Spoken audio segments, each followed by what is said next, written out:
காவேரியும் விஜயும் சீக்கிரமா ஒன்று சேர்ந்து குழந்தையோட சந்தோஷமா வாழ்க்கைய வாழணும்னு நீங்க நினைச்சீங்கன்னா இந்த வீடியோக்கு ஒரு லைக் பண்ணுங்க. வாங்க வீடியோக்குள்ள போலாம். காஞ்சிபுரத்திலேயே எனக்கு பெரிய ஸ்கூல்ல டீச்சர் வேலை கிடைச்சிருக்கு அப்படிங்கிற விஷயத்த சாரதா கிட்ட சொல்ல சாரதாவுமே ரொம்ப சந்தோஷப்படுறாங்க. அதே சமயம் மறுநாள் இங்க காவேரி திட்டம் போட்ட மாதிரி காஞ்சிபுரத்துல ஒரு வீடை பார்த்துக்கிட்டு அங்க குடியும் போயிடுறாங்க. காவேரி, என்னைக்கு தான் முதல் முறையா வேலைக்கு போற, பார்த்து போ. அது மட்டும் இல்லை, இது நமக்கு தெரியாத ஊர். எதனா ஒன்றுனா அம்மாவுக்கு ஃபோன் பண்ணிடி அப்படின்னு சொல்லிட்டு இங்கே காவேரியை ஸ்கூலுக்கு அனுப்பி வைக்க, அம்மா நான் என்னம்மா சின்ன குழந்தைய என்ன, எல்லாத்தையும் நான் பார்த்துக்கிறேன் அப்படின்னு சொல்லிட்டு இங்கே பத்திரமா இருக்க சொல்லிட்டு காவேரி தனக்கு வேலை கிடைச்ச ஸ்கூலுக்குமே போய் அங்கே வர குழந்தைகளை பார்த்து ரொம்பவுமே சந்தோஷப்பட்டுக்கிட்டு இருக்காங்க. அதே சமயம் இன்னொரு பக்கம் இங்கே விஜயோ தன்னோட தாத்தா கிட்ட, காவேரி தாத்தாவுக்கு பாய் சொல்லு அப்படின்னு சொல்லிட்டு இங்க விஜய் சொன்னது கேட்டதும் உடனே அங்க காவேரியுமே பாய் தாத்தா அப்படின்னு சொல்லிட்டு விஜய் தன்னோட குழந்தையான காவேரியை அழைச்சிக்கிட்டு நேரா காவேரி டீச்சரா சேர்ந்த ஸ்கூலுக்குமே வராரு.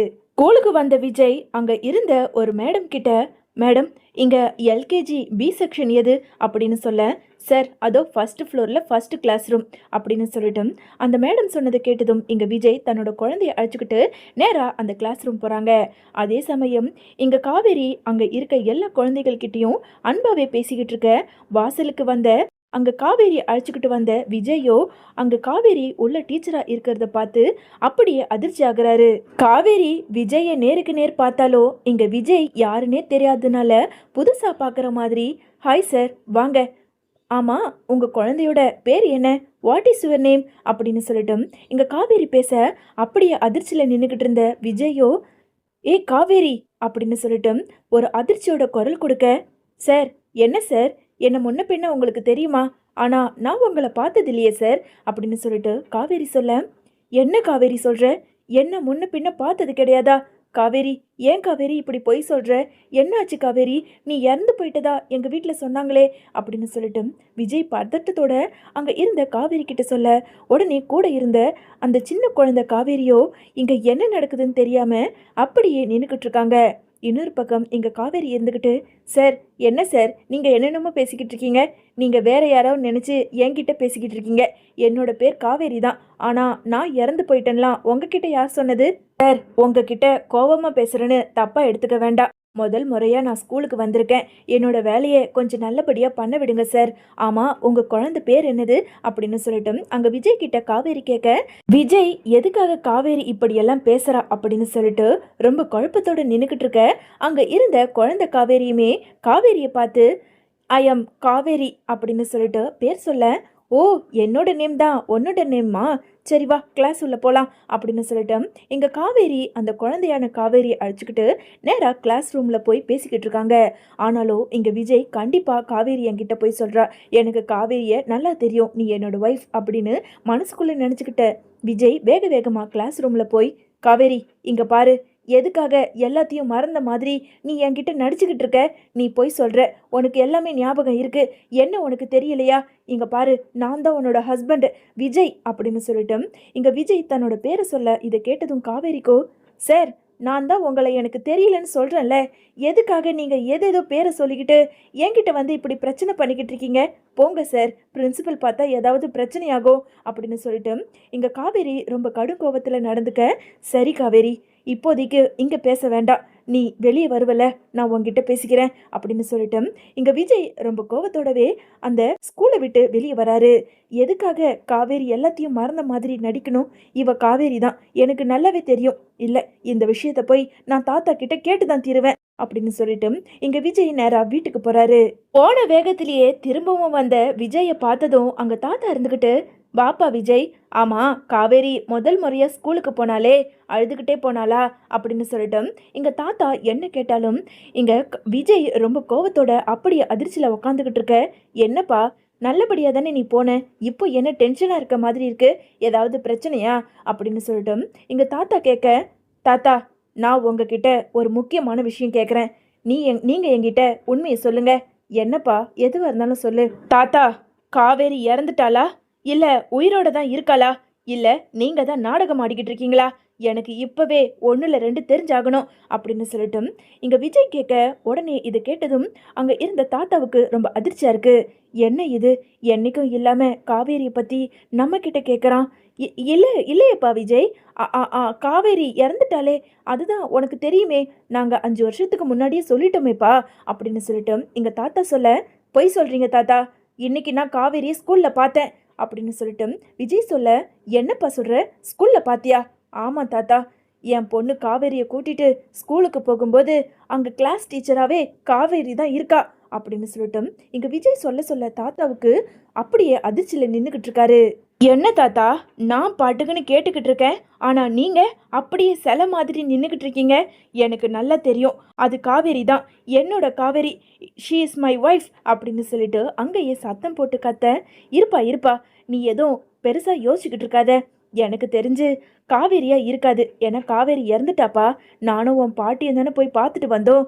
ஒருவேளை இந்த உலகத்துல 7 பேர் ஒரே மாதிரி இருப்பாங்கன்னு சொல்லுவாங்கல்ல, அது மாதிரி யாராவது இருக்கலாம். நீ எதுக்காக தேவையில்லாம காவேரி காவேரின்னு காவேரியவே நினச்சிக்கிட்டு பேசிக்கிட்டு இருக்க? இல்லப்பா, உன்னோட மனைவி காவேரி இறந்துட்டா அப்படின்னு சொல்லிட்டு தாத்தா சொல்ல, இல்லை, நீங்க எல்லாரும் பொய் சொல்றீங்கன்னு எனக்கு என்னமோ சந்தேகமா இருக்கு. காவேரி ஸ்கூல்ல இருக்கா, அவ வெளியே வந்த பிறகு அவகிட்ட நான் பேசி முடிவு எடுத்துக்கிறேன் அப்படின்னு ஒரு கோபத்தோட சீக்கிரமா காவேரியை பார்க்கணும் அப்படின்னு சொல்லிட்டு அப்படியே விஜய் அமைதியா உட்காந்துக்கிட்டு இருக்காரு. இன்னொரு பக்கம் தாத்தாக்கோ, என்ன இது, யாரை பார்க்கக்கூடாது இவன் நினச்சோமோ, கடைசியில் காவேரிக்கு ஸ்கூல் டீச்சராக வந்திருக்காளே, என்ன பண்ணுறதுன்னு தெரியலையே அப்படின்னு எங்கள் தாத்தாவுமே குழப்பத்தோட இருந்துக்கிட்டு இருக்காரு. இன்னொரு பக்கம் காவேரி எப்பவும் போல ஸ்கூல் முடிஞ்சு வெளியே வர, குட்டி காவேரியை அழைக்கிறதுக்காக இங்கே விஜயுமே ஸ்கூலுக்கு வராரு. போனதும் முதல்ல நம்ம காவேரியை பார்த்து பேசணும் அப்படின்னு சொல்லிட்டு இங்கே வேக வேகமாக வந்த விஜயோ வெளியே வந்த காவேரியை பார்த்ததும், இங்கே பாரு காவேரி, உன்கிட்ட நான் பேசணும். சார், நீங்க யாருன்னு எனக்கு தெரியாது, உங்ககிட்ட நான் எதுக்கு பேசணும்? காலையிலேயே கிளாஸ் ரூம்ல பெரிய பிரச்சனை பண்ணிட்டீங்க, பேசாம போங்க சார். ஐயோ காவேரி, உனக்கும் எனக்கும் மேரேஜ் ஆயிடுச்சு காவேரி, நான் உன்னோட புருஷன், நீ எப்படி என்ன வேண்டாம் தூரம் போன்னு சொல்லுவ? இங்க பாரு, நீ என்னதான் யோசிச்சுக்கிட்டு இருக்க, நீ எதுக்காக இப்படி நடந்துக்கிற, எனக்கு சத்தியமா புரியல, மண்டையே வெடிச்சிடுற மாதிரி இருக்கு அப்படின்னு சொல்லிட்டு இங்க விஜய் பேச, அதே சமயம் இங்க காவேரியும் விஜயும் மாறி மாறி சண்டை போட்டுக்கிட்டு இருக்க, அங்க போலீஸுமே வந்துடுறாங்க. மேடம், ஏதாவது பிரச்சனையா அப்படின்னு சொல்லிட்டு இங்கே போலீஸ் கேட்க, உடனே இங்கே காவேரி இருந்துக்கிட்டு, ஆமாம் சார், இவர் காலையிலேயே என்கிட்ட பிரச்சனை பண்ணுறாரு, இப்பயும் என்னமோ நான் தான் அவங்களோட ஒய்ஃப்னு சொல்லிட்டு ஏதேதோ பேசிக்கிட்டு இருக்காரு, முதல்ல இவரை இங்கேருந்து கிளம்ப சொல்லுங்க சார் அப்படின்னு சொல்லிட்டு எங்கள் காவியா இன்ஸ்பெக்டர் கிட்ட சொல்ல, இன்ஸ்பெக்டருமே அங்கே விஜயை பார்த்து, சார், பார்த்தா படித்த பெரிய ஆள் மாதிரி இருக்கீங்க, யார்கிட்ட எப்படி நடந்துக்கணும்னு தெரியாதா?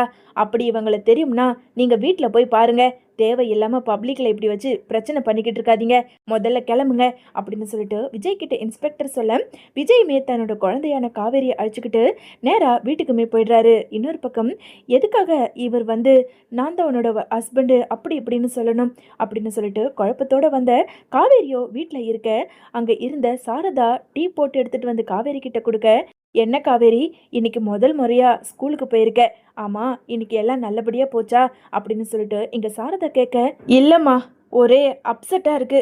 ஏண்டி முதல் நாள் அதுவும் இப்படி பேசிக்கிட்டு இருக்க அப்படின்னு சாரதா கேட்க, அம்மா, இன்னைக்கு நான் எப்பவும் போல் ஸ்கூலுக்கு போயிருந்தேன்னா, ஆனால் அங்கே விஜய்னு ஒருத்தர் நீ தான் என்னோட ஒய்ஃபு, நான் தான் உன்னோட ஹஸ்பண்டு, நம்ம 2 பேருக்கும் கல்யாணம் ஆயிடுச்சு, இதுதான் நம்ம குழந்தைன்னு ஏதேதோ பேசிக்கிட்டு இருக்காருமா, பார்க்கறதுக்கு நல்ல பெரிய ஆள் மாதிரி இருக்காரு, ஆனால் எதுக்காகம்மா அவர் என்கிட்ட இப்படியெல்லாம் நடந்துக்கணும் அப்படின்னு சொல்லிட்டு எங்கள் காவேரி சொல்ல சொல்ல இது கேட்க கேட்க அங்கே இருந்த சாரதாவுக்குமே ரொம்ப அதிர்ச்சியாகவும் குழப்பமாகவும் இருக்கு.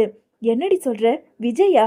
ஏமா, உனக்கு அவரை தெரியுமா அப்படின்னு காவேரி கேட்க, இல்லடி, இல்லை, ஒன்றும் இல்லை, சரி விடு, அதெல்லாம் யாராவது தெரியாமல் பேசியிருப்பாங்க, நாளைக்கு நீ ஒன்றும் இல்லை, நீங்கள் தூரம் போயிடுங்கன்னு சொல்லிடு, சரியா, நீ பெருசாக கண்டுக்காத அப்படின்னு ரொம்ப குழப்பத்தோட சாரதா அங்கே இருந்த காவேரிக்கு பதில் சொல்லிட்டு இங்கே ரூமுக்கு நேராக கங்காவுக்கு ஃபோன் பண்ணுறாங்க.